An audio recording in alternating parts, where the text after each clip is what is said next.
안녕하세요. 오늘은 성경을 읽는 우리들의 방식을 한번 완전히 새롭게 바라보는 시간을 가져보려고 합니다. 어떻게 하면 이 성경 읽기가 그냥 글자를 읽는 것에서 그치지 않고 우리 삶을 진짜로 바꾸는 경험이 될 수 있을까? 그 핵심적인 열쇠들을 함께 찾아보겠습니다. 자, 여러분, 이런 생각 해보신 적 없으세요? 성경, 이 두꺼운 책이 왜 때로는 아무리 읽고 또 읽어도 마음에는 와닿지 않고 마치 굳게 닫혀버린 책처럼 느껴질 때가 있잖아요? 아마 많은 분들이 고개를 끄덕이실 것 같아요. 네, 바로 그거죠. 매일 꾸준히 읽고 어떤 분들은 몇 번씩 통독까지 했는데도 정작 그래서 내 삶이 뭐가 달라졌지? 하고 돌아보면 잘 모르겠는 거예요.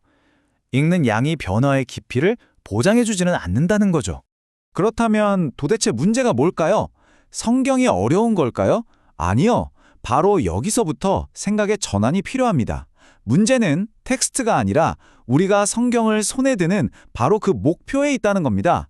이 목표를 다시 설정하는 것에서 모든 게 시작돼요. 여기 표를 한번 보세요. 이게 정말 핵심인데요. 만약 우리의 목표가 단순히 성경에 대한 정보를 얻는 것이라면 성경은 그냥 닫힌 책으로 남을 뿐입니다. 하지만 목표를 바꿔서 이 책을 통해 살아계신 하나님을 만나기 위해 읽기 시작하면 바로 그 순간 성경은 내 삶에 말을 거는 살아있는 말씀이 됩니다. 이 관점의 변화, 이게 바로 모든 것을 바꾸는 첫 번째 열쇠입니다. 자, 그럼 이 변화를 위한 구체적인 열쇠들을 하나씩 살펴볼까요? 첫 번째 열쇠는요, 성경을 연구 대상이 아니라 살아있는 말씀으로 대하는 태도입니다. 우리가 흔히 저지르는 실수가 뭐냐면요, 성경을 무슨 교과서처럼 분석하고 역사적으로 맞나 틀리나 따지고 비평하는 데 익숙하다는 거예요. 물론 그것도 의미가 있죠. 하지만 거기서 멈추면 안 됩니다. 성경은 무엇보다도 하나님이 바로 지금 여기 있는 나에게 하시는 생생한 음성이라는 걸 기억해야 해요. 이 히브리서 말씀이 딱 그 이야기죠. 하나님의 말씀은 살아있다. 박물관에 전시된 고대 문서가 아니라는 겁니다. 지금도 생생하게 살아 움직이면서 우리의 마음과 생각을 변화시키는 힘이 있다는 뜻이에요. 자, 다음으로 넘어가 볼까요? 두 번째 열쇠는 우리의 시선, 그러니까 어떤 렌즈로 성경을 보느냐 하는 문제입니다. 핵심은 간단해요. 철저하게 나 중심에서 벗어나서 하나님 중심으로 읽는 겁니다. 우리는 무심코 이런 질문부터 던지죠. 이 말씀이 나한테 무슨 도움이 되지? 하지만 이런 질문은 성경을 그냥 나를 위한 자기 개발서로 만들어버릴 위험이 커요. 질문을 바꿔보는 거예요. 이 말씀을 통해 내가 알게 되는 하나님은 어떤 분이지? 하나님은 여기서 무슨 일을 하셨을까? 이렇게요. 그래야 비로소 이 위대한 이야기의 진짜 주인공이신 하나님을 제대로 만날 수 있습니다. 세 번째 열쇠는 나무만 보지 말고 숲 전체를 보는 눈을 갖는 겁니다. 성경을 그냥 좋은 구절들 모음집처럼 생각하면 안 된다는 거예요.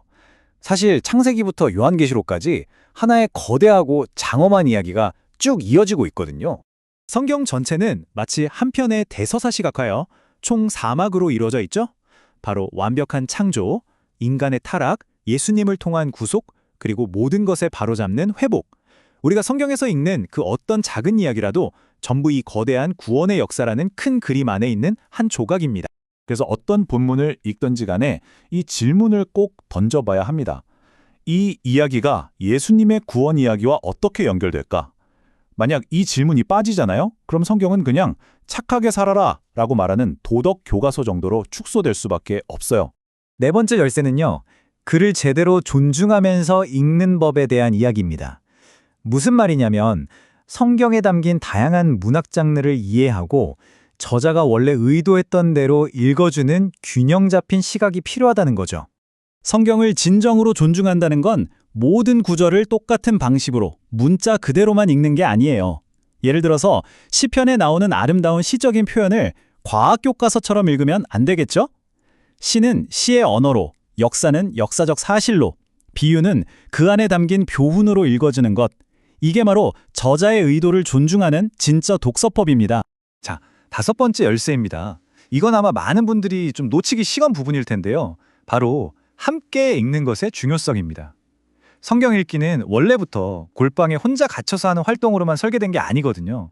물론 성경은 하나님이 나 개인에게 주시는 말씀이 맞아요. 하지만 근본적으로 이 책은 신앙 공동체에게 주신 책입니다. 그래서 수천 년 동안 쌓여온 교회의 해석이라든지 목사님의 설교, 그리고 다른 사람들과의 나눔을 통해서 우리의 이해가 훨씬 더 깊어지고 건강해질 수 있도록 설계되었다는 거죠. 그래서 이런 말이 있습니다. 나만의 해석이 가장 위험한 해석일 수 있다. 와, 정말 곱씹어볼 만한 말 아닌가요? 공동체의 지혜와 점검 없이 나 혼자만의 생각에 갇히는 순간 우리는 성경을 가장 위험하게 오해할 수 있다는 강력한 경고입니다. 자, 드디어 마지막 6번째 열쇠입니다. 어쩌면 이게 가장 핵심일지도 모르겠어요. 우리가 결국 왜 성경을 읽는가, 그 궁극적인 목표가 무엇인지를 아주 명확하게 보여주거든요. 아주 명료하죠? 성경 읽기의 결승선은 이해가 아닙니다. 바로 순종입니다. 우리가 아무리 성경 지식이 많고 깊이 이해했다고 해도 그 말씀이 내 삶을 단 하나도 바꾸지 못했다면 사실 우리는 아직 읽기 과정을 제대로 끝마친 게 아닌 셈이죠. 예수님께서 직접 하신 말씀이잖아요. 이것을 그저 알고만 있는 게 아니라 그대로 행하면 진짜 복이 있을 거라고요. 순종의 중요성을 이보다 더 확실하게 말할 순 없겠죠. 자, 그럼 지금까지 살펴본 이 6가지 열쇠들을 하나로 쫙 꿰어서 성경 읽기의 진짜 목표가 뭔지 최종 결론을 한번 내려볼까요? 결국 이겁니다. 중요한 건 내가 성경을 몇 번 통독했느냐, 얼마나 많은 지식을 쌓았느냐가 아니라는 거예요. 그것보다 훨씬 더 중요한 건 살아있는 하나님의 말씀 앞에서 내가 지금 어떤 자세로 서 있느냐, 바로 그 태도라는 거죠. 맞습니다. 성경 읽기는 단순히 지식을 쌓는 눈운동이 아니에요. 이건 하나님을 더 깊이 알고 그분께 순종하도록 우리를 부르면서 결국 우리 삶의 방향 전체를 하나님께로 다시 맞추는 그런 전인적인 훈련인 셈입니다. 그래서 마지막으로 이 근본적이고 또 아주 개인적인 질문을 여러분께 남겨드리고 싶습니다. 오늘 나눈 이야기들을 바탕으로 한번 스스로에게 진지하게 물어보셨으면 좋겠어요. 나는 과연 이 성경을 어떻게 읽고 있는가?